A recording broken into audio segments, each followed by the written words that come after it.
Have you ever shared something deeply personal with a man, thinking it would bring you closer only to feel regret or embarrassment afterward? You're not alone. In a world that constantly tells women to be open, vulnerable, and emotionally available, there's an underrated power in holding certain things back. Not because you're hiding who you are, but because not everything needs to be on display. Privacy isn't about secrecy. It's about protection. It's about owning your story, knowing when to speak, and when silence speaks louder. What most women don't realize is that men are wired differently when it comes to emotional information. Some things, once said, can shift how they view you, not always in your favor. It doesn't mean he's bad or manipulative. It just means certain truths hit differently, especially when shared too soon or without intention. This video is about helping you reclaim your emotional leverage. You'll learn how preserving a bit of mystery not only keeps you in control, but also commands more respect and long-term attraction. You'll start seeing privacy not as a wall, but as a boundary that honors your value. So before you bare your entire soul to someone who hasn't earned that level of access, let's talk about the 5 critical things women should never reveal to a man. What you don't say can be just as powerful as what you do, and in some cases, even more. Let's get into it. Let's start with the very first thing you should never share with a man: your deepest insecurities about yourself, especially the ones you haven't fully made peace with yet. We're not talking about healthy vulnerability or sharing emotions in a stable, trusting relationship. We're talking about the raw, unresolved, deeply personal narratives you carry. The ones that stem from trauma, comparison, shame, or fear, and putting them on the table too early or too openly. Here's the truth. When you give someone the blueprint to your emotional weak spots before you fully process them yourself, you risk 2 things. First, you hand over emotional power without knowing if it will be respected. Second, you unconsciously train that person to see you through your wounds instead of beyond them. Men in particular may not know what to do with that kind of information. While a good man might offer compassion, many, especially early in a relationship, will start to frame you around what you've revealed. You say, "I've always struggled with my body." And even if he never says it out loud, he begins to associate you with insecurity, not confidence. You say, "I have trust issues because my ex cheated." And he may now walk on eggshells, or worse, see an opportunity to manipulate that fear. Oversharing insecurities too soon can also disturb the balance of attraction. Whether we like it or not, people are drawn to confidence. That doesn't mean you need to pretend to be perfect, but it does mean you should lead with wholeness, not open wounds. You might think that sharing everything early on builds connection. It doesn't. It builds dependency, emotional debt, and expectations the other person didn't ask for. And when you open up too fast, you often create an unspoken pressure. Now that I've told you this, you owe me understanding. That's not a fair exchange when trust hasn't been fully earned yet. And let's talk timing. Because yes, there is a time and place for deep conversations. But early in dating, or even in a new relationship, you're still figuring out who this man is. Can he handle the weight of your truth? Has he shown emotional maturity? Is he someone who holds space, or someone who keeps score? These are things you learn through observation, not oversharing. This doesn't mean you should bottle everything up, but there's power in discernment. It's okay to say, "I've been through things that shaped me, and I'll share more when it feels right." That's not evasive. That's wise. Instead of laying out your most personal struggles in the first few conversations, show how you live despite them. Let your strength be the story, not your struggle. Let him see your resilience, your confidence, your ability to show up and thrive. That's far more magnetic than "here's everything wrong with me, please love me anyway." The right man will respect your boundaries and earn your story piece by piece. And when you do choose to share, it'll be from a place of power, not desperation. Remember this: your insecurity isn't your identity. It's just a chapter in your story, not the whole book. Don't hand over your most delicate pages to someone who hasn't proven they'll read them with care. You don't owe anyone full access to your inner world, just because you feel chemistry or comfort.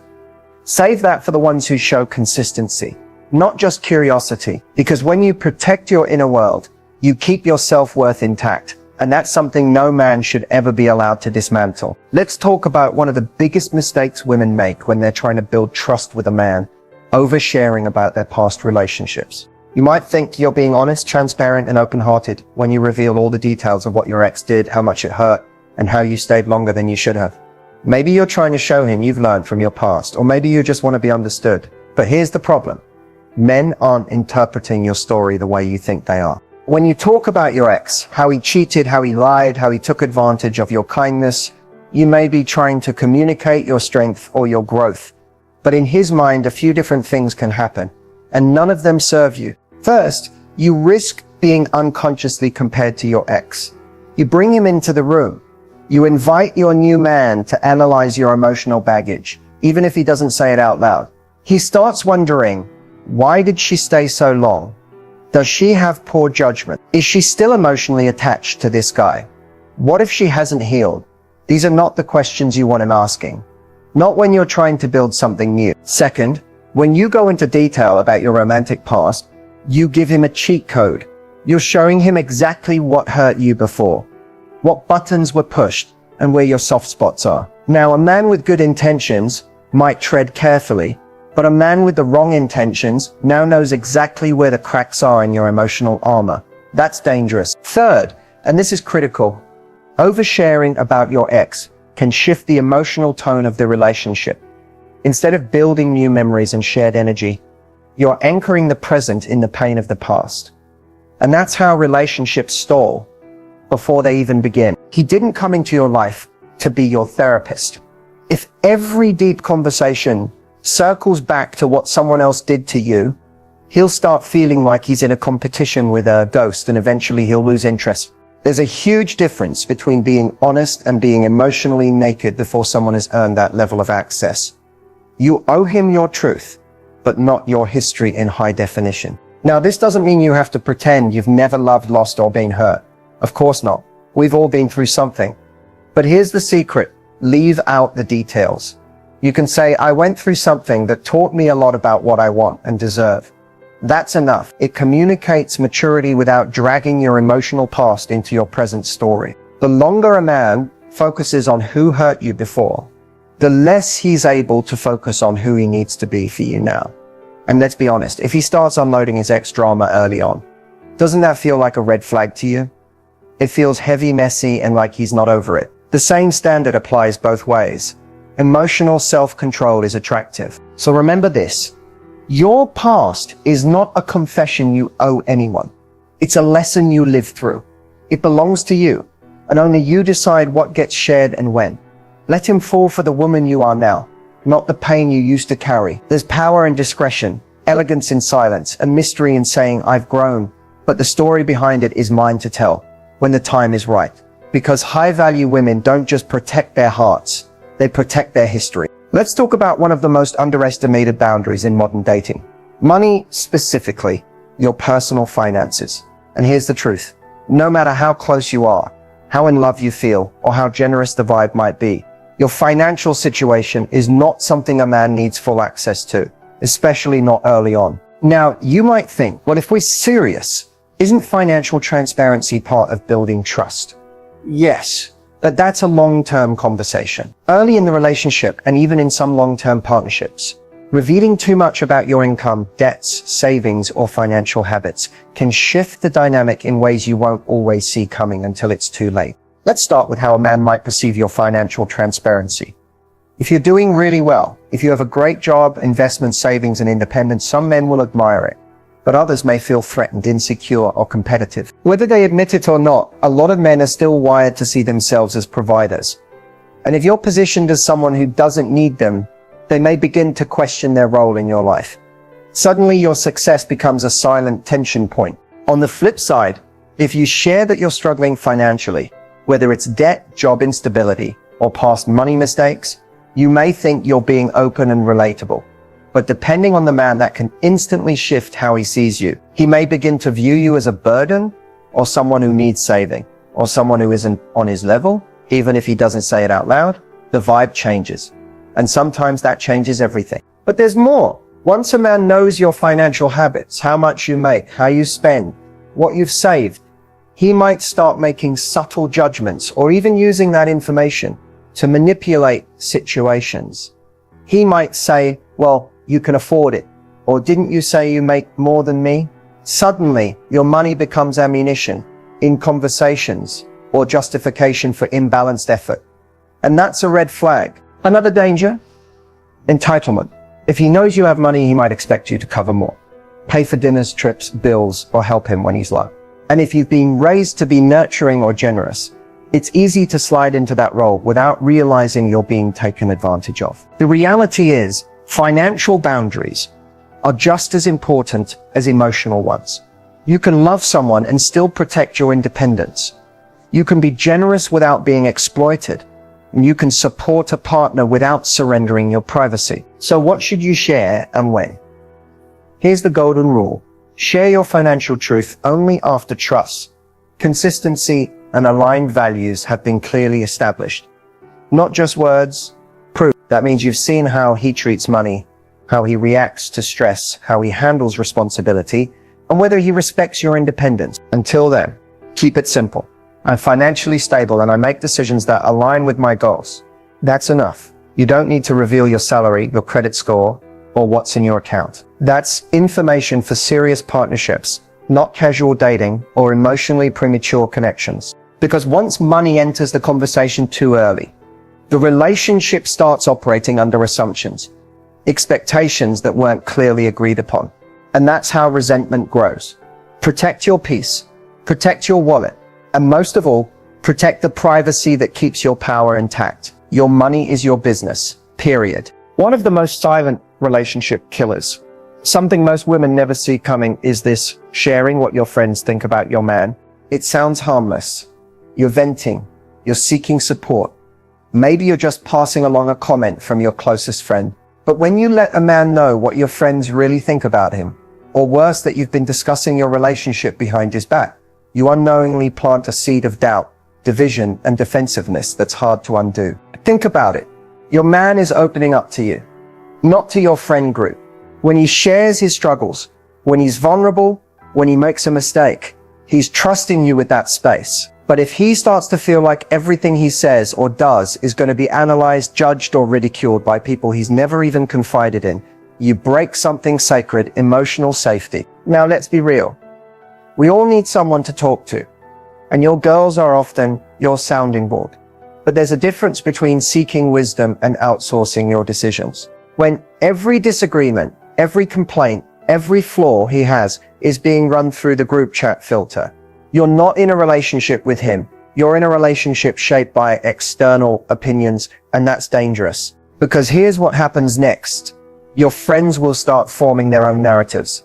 Maybe they don't like how he talks, or what he does for a living, or the way he handled a disagreement. And the more you vent, the more ammo they collect. So when you're ready to forgive him, they're still holding on to the worst version of him you described and reminding you why you shouldn't. Now you're torn between your heart and their words. Even worse, when you tell him what your friends have said, you put him in a corner. Maybe you think it'll motivate him to do better. Maybe you think it's harmless. But from his perspective, it feels like betrayal. Like he's being judged by people who don't know him. Like his relationship isn't between two people. It's between him and a jury of women he didn't ask to be part of. Men don't forget that kind of exposure. They'll withdraw. They'll get guarded. And sometimes they'll stop showing up emotionally altogether because they no longer trust that their truth is safe with you. Now let's flip the lens. Imagine he was telling his boys everything about you. Every fight, every flaw, every personal detail. And then he told you what they all thought. Would you feel safe? Would you want to open up again? Probably not. Emotional loyalty means knowing what to keep between you and your partner. It means protecting the sacred space of your relationship. Even when you're angry, even when you're unsure, that doesn't mean you suffer in silence or ignore red flags. It means you confide wisely. Choose one trusted, mature voice, not a whole audience, someone who gives grounded advice, not emotional reactions. And most importantly, it means never using your friends' opinions as weapons in an argument. Saying, well, my friends think you're immature, or they all say I can do better, doesn't help you win. It guarantees you both lose. Because even if he forgives you, those words stay burned in his memory. Your relationship is your journey, not a group project. Protect it, respect it. And sometimes the most powerful thing you can do is keep what your friends say exactly where it belongs, in private. Because love can survive many things, but public scrutiny isn't always one of them. Let's get real for a second. Every woman has insecurities. Whether it's your body, your past, your voice, your laugh, your career, your family, there's something that makes you feel less than on certain days. That's human. That's normal. But here's what's not helping you in love. Wearing those insecurities on your sleeve and serving them up to a man as if they define you. We live in a time where vulnerability is praised, and yes, vulnerability can build intimacy. But there's a fine line between being emotionally open and emotionally exposed. Oversharing your insecurities, especially too soon, doesn't make a man feel closer to you. It makes him see you as unsure of your own worth. And that changes the entire emotional tone of how he relates to you. When you say, I know I'm not that pretty, I'm probably too much for you, or you'll probably leave me like everyone else, what you think you're doing is being relatable or self-aware. What you're actually doing is teaching him how to view you. You're writing the script for how he should treat you.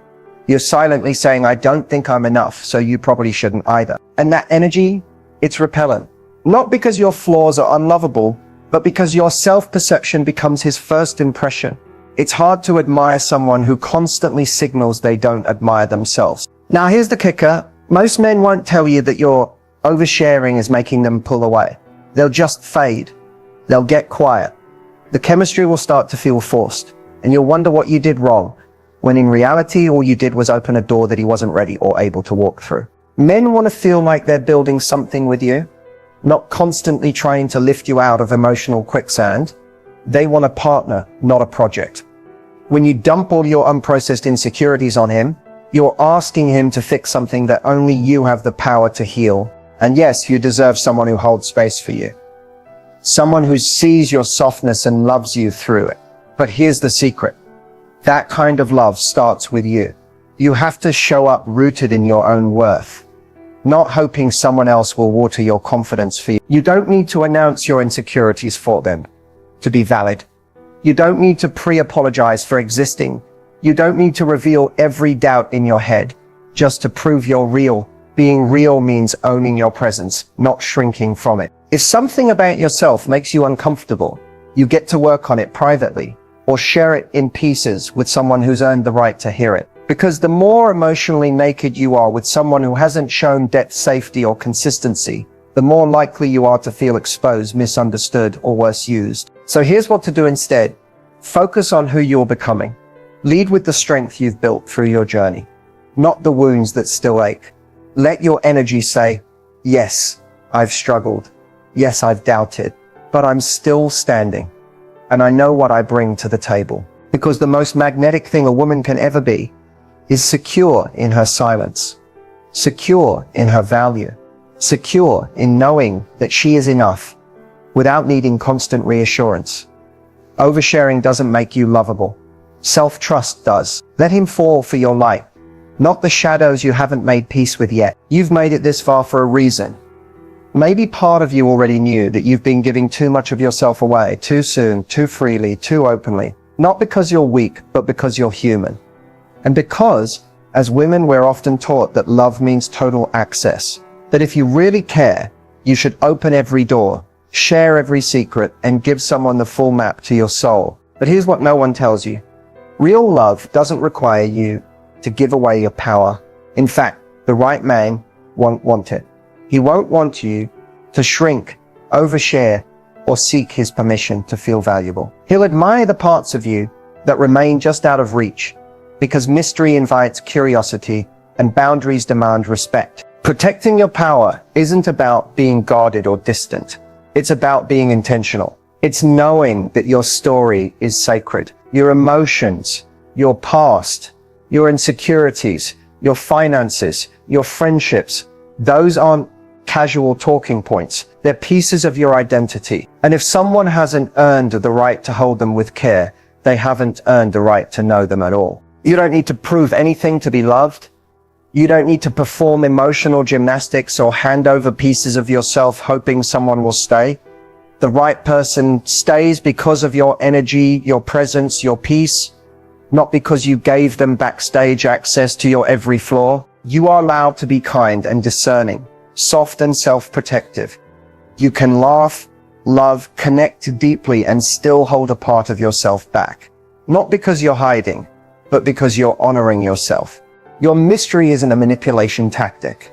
It's the quiet confidence that says, I know who I am and not everyone gets the full version of me. That's not cold, that's powerful. And ironically, it's that energy that draws in a partner who's worthy of knowing more. Because when a woman knows her value, she doesn't need to overshare to keep someone interested. She doesn't rush to give away her story.